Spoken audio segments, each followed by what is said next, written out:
जय माँ लक्ष्मी। दोस्तों, जो भी हमारे चैनल को सब्सक्राइब करके कमेंट बॉक्स में जय माँ लक्ष्मी लिखेगा, माँ लक्ष्मी उसकी सभी मनोकामनाएं पूरी करेगी। आइए सुनते हैं मार्गशीर्ष महालक्ष्मी व्रत कथा। श्री अगहन बृहस्पति व्रत कथा या श्री महालक्ष्मी की व्रत कथा के श्रवण और पठन करने से दोहक दरिद्रता दूर हो जाता है। श्री महालक्ष्मी माता की कृपा से सुख, संपत्ति, ऐश्वर्य प्राप्त होता है, मन की इच्छा पूरी होती है। श्री महालक्ष्मी माता के अनेक रूप तथा नाम है। भूतल में वे छाया, शक्ति, तृष्णा, शांति, जाति, लज्जा, श्राद्धा, कांति, वृत्ति, स्मृति, दया, तुष्टि, माता, अधिष्ठात्री एवं लक्ष्मी के रूप में स्थित है। उन्हें प्रणाम करते हैं। कैलाश पर्वत पर पार्वती, क्षीरसागर में सिंधुकन्या, स्वर्गलोक में महालक्ष्मी, भूलोक में लक्ष्मी, ब्रह्मलोक में सावित्री, ग्वालों में राधिका, वृंदावन में रासेश्वरी, चंदनवन में चंद्रा, चंपकवन में गिरजा, पद्मवन में पद्मा, मालतीवन में मालती, कुंदनवन में कुंददंती, केतकी वन में सुशीला, कदम्बवन में कदम्बमाला, राजप्रसाद में राजलक्ष्मी और घर घर में गृहलक्ष्मी इन विभिन्न नामों से पहचानी जाती है। इस तरह सर्वथा चारों और सर्वभूत में सुप्रचित माता श्री महालक्ष्मी की यह कथा है। अब हम इसका श्रवण पठन करेंगे। भारतवर्ष के सौराष्ट्र देश में द्वापर युग की यह कहानी हुई है। सौराष्ट्र में उस समय भद्रश्रवा नाम के राजा थे। वे बड़े पराक्रमी राजा थे। 4 वेद, 6 शास्त्र, 18 पुराणों का उन्हें ज्ञान था। उनकी रानी का नाम सुरतचंद्रिका था। रानी दिखने में सुंदर और सुलक्षणा थी तथा पतिव्रता थी। उन दोनों को 7 पुत्र तथा उसके बाद एक कन्या का वरदान मिला था। कन्या का नाम शांबाला था।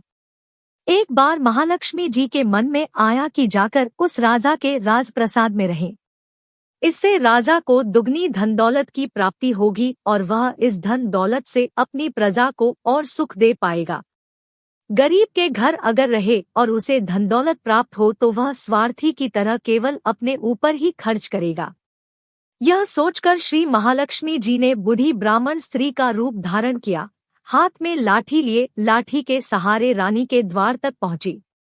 यद्यपि उन्होंने बूढ़ी औरत का रूप धारण किया था पर उनके चेहरे पर देवी का तेज था। उन्हें देखते ही एक दासी सामने आई। उसने इनका नाम, धाम, काम, धर्म पूछ डाला।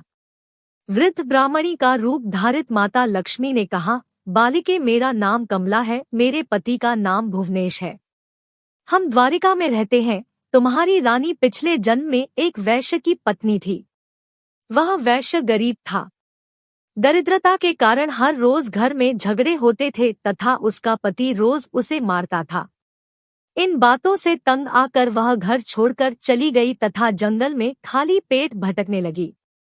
उसकी इस दुर्दशा पर मुझे दया आई। तब मैंने उसे सुख संपत्ति देने वाली श्री महालक्ष्मी की कथा सुनाई।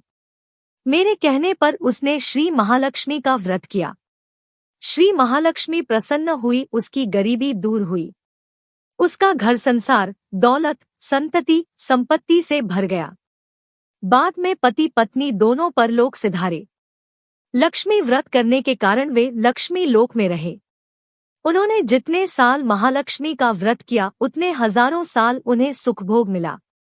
इस जन्म में उसका जन्म राजघराने में हुआ है, परंतु वह श्री महालक्ष्मी का व्रत करना भूल गई है। उसे यह याद दिलाने में यहाँ आई हूँ।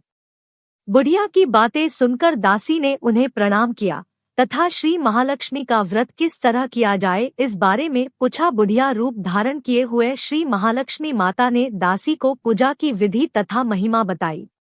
इसके बाद वह दासी माता को प्रणाम कर रानी को बताने अंदर चली गई। राजवैभव में रहते हुए रानी को अपने ऐश्वर्य का बहुत घमंड हुआ था। संपत्ति तथा अधिकार की वजह से वह उन्मत्त हो गई थी।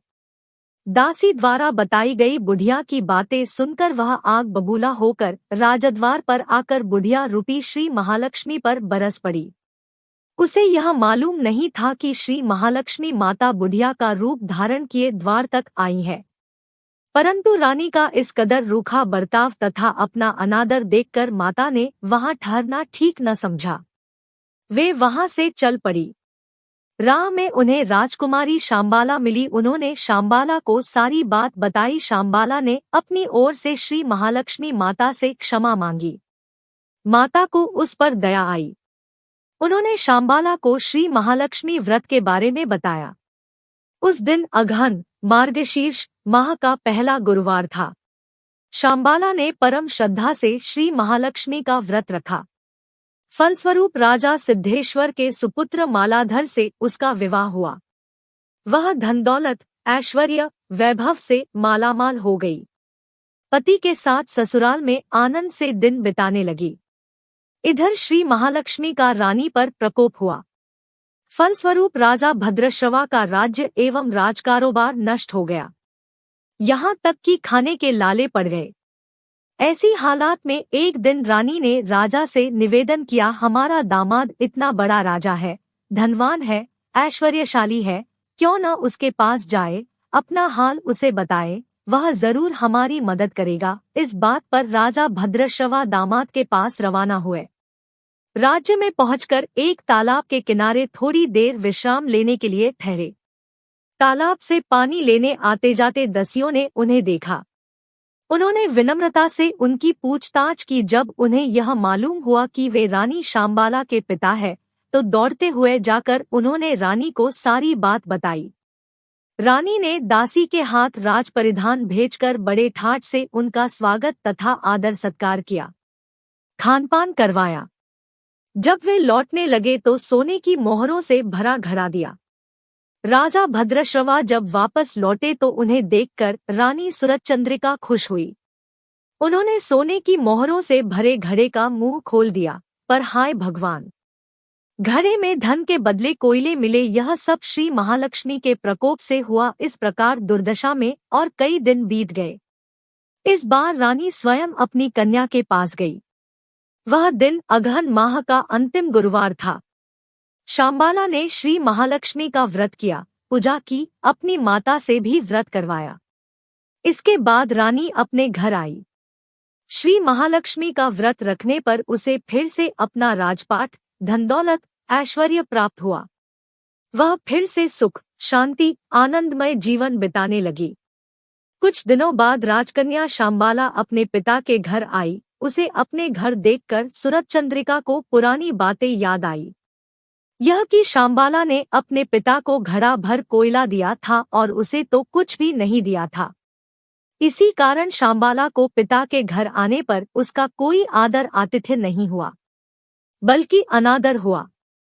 पर उसने इस बात का बुरा नहीं माना।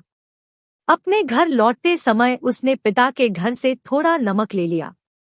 अपने घर लौटने पर उसके पति ने पूछा, अपने मायके से क्या लाई हो? इस पर उसने जवाब दिया, वहाँ का सार लाई हूँ। पति ने पूछा, इसका मतलब क्या हुआ? शांबाला ने कहा, थोड़ा धीरज रखे, सब मालूम हो जाएगा। उस दिन शांबाला ने सारा भोजन नमक डाले बिना बनाया और परोसा। पति ने खाना चखा। सारा खाना नमक बिना था, इसलिए स्वाद न आया। फिर शांबाला ने थाली में नमक डाला, इससे सारा भोजन स्वादिष्ट लगने लगा। तब शांबाला ने पति से कहा, यही है वह मायके से लाया हुआ सार। पति को उसकी बात सही लगी। फिर वह दोनों हंसी मजाक करते हुए भोजन करने लगे।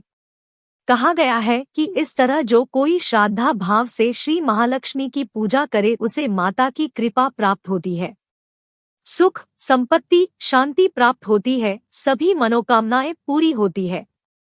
परंतु यह सब प्राप्त होने पर माता की पूजा को भूलना नहीं चाहिए।